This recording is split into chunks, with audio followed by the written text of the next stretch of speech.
पढ़ेंगे श्वसन तंत्र के बारे में। किसके बारे में? इंग्लिश में बोलते हैं रेस्पिरेटरी सिस्टम। ठीक है, तो हम पहले थोड़ा समझ लेते हैं। मैंने एक चित्र बनाया हुआ है, ये हमारा नासा मार्ग है। हमारा जो रेस्पिरेटरी शुरू होता है, सबसे पहले हम लेते हैं श्वास। सांस हम कहाँ से लेते हैं? पहले तो बताओ, सांस हम कैसे लेते हैं? किससे लेते हैं? जोर से बोलो। नाक से। ठीक है, तो हमारा श्वसन तंत्र कहाँ से शुरू होगा? यहाँ से। ठीक है, तो ये है हमारा सबसे पहले नासा मार्ग। नाक का मार्ग, सांस हम जैसे लेते हैं। ठीक है, कि नासा मार्ग हुआ, ये हमारा नासा छिद्र। क्या है ये? ठीक है, ये हमारे दो छेद होते हैं, यहाँ से हम सांस लेते हैं। ठीक, ये हमारे, तो ये इस तरीके से धीरे आगे बढ़ता है, श्वास नली होती है। ये वाली जो संरचना होती है, इसको लैरिंक्स बोलते हैं, इसको बोलते हैं फेरिंक्स। ये होता है एपिग्लॉटिस। एपिग्लॉटिस का काम होता है, जो हम खाना खाते हैं तो वो खाना हमारे वायु मार्ग, यानी जो सांस हम लेते हैं उस वायु मार्ग के अंदर ना जाए, तो ये एपिग्लॉटिस का ढक्कन का काम करता है। ठीक है, समझ रहे हैं सारे बच्चे?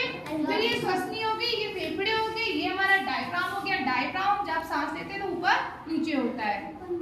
ठीक है, ये हमारी वायु कुपिकाएं, ये श्वसनिकाएं होती हैं। श्वसनिकाएं के अंदर क्या होती है? बहुत सारी कुपिकाएं, कुपिकीय वाहिनी होती है। ठीक है, तो सबसे पहले हम समझ लें हमारा श्वसन तंत्र में मेन काम क्या होता है। हम ऑक्सीजन को अंदर लेते हैं और कार्बन डाइऑक्साइड को बाहर निकालते हैं, यानी O2 को अंदर लेना, CO2 को बाहर निकालना। यही हमारे पूरे श्वसन तंत्र में होता है, जो हमारे जीवन के लिए बहुत जरूरी होता है।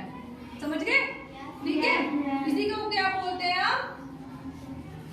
CO2 और O2 का विनिमय। ठीक है, अब हम इसको कविता के द्वारा कैसे समझेंगे? मैंने एक छोटी सी कविता यहाँ पे तैयार की है, आप उस कविता को ध्यान से समझेंगे। ठीक है, श्वसन तंत्र के अंग आओ हम जानते,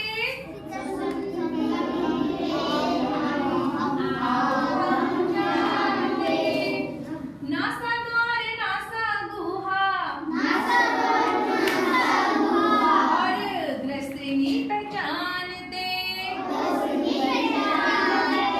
श्वास नली फेफड़े भी, इनमें है आते, पांचों अंग मिलकर ही श्वसन तंत्र बनाते, नासिका के ऊपरी भाग पर दो नासा द्वार होते, नासिका की गुहा को नासा गुहा कहते, नासा गुहा के पीछे ही ग्रसनी है होती,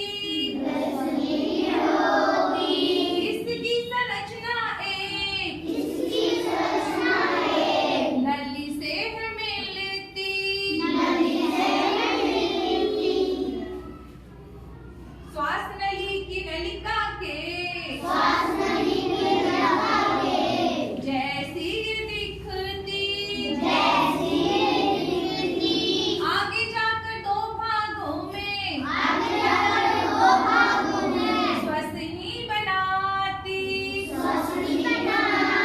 ये ना, हर श्वसनी अपनी तरफ के फेफड़े में खुलती, फेफड़े की आकृति भी शंकु जैसी होती। देखिए ना सबको, फेफड़े में होती है असंख्य वायु कुपिकाएं। देखिए ना, वायु कुपिकाएं, देखो मैंने बनाई है, श्वसनिकाएं होंगी, इसके अंदर क्या होती है? बहुत सारी वायु कुपिकाएं। ठीक है, ये O2 और CO2 का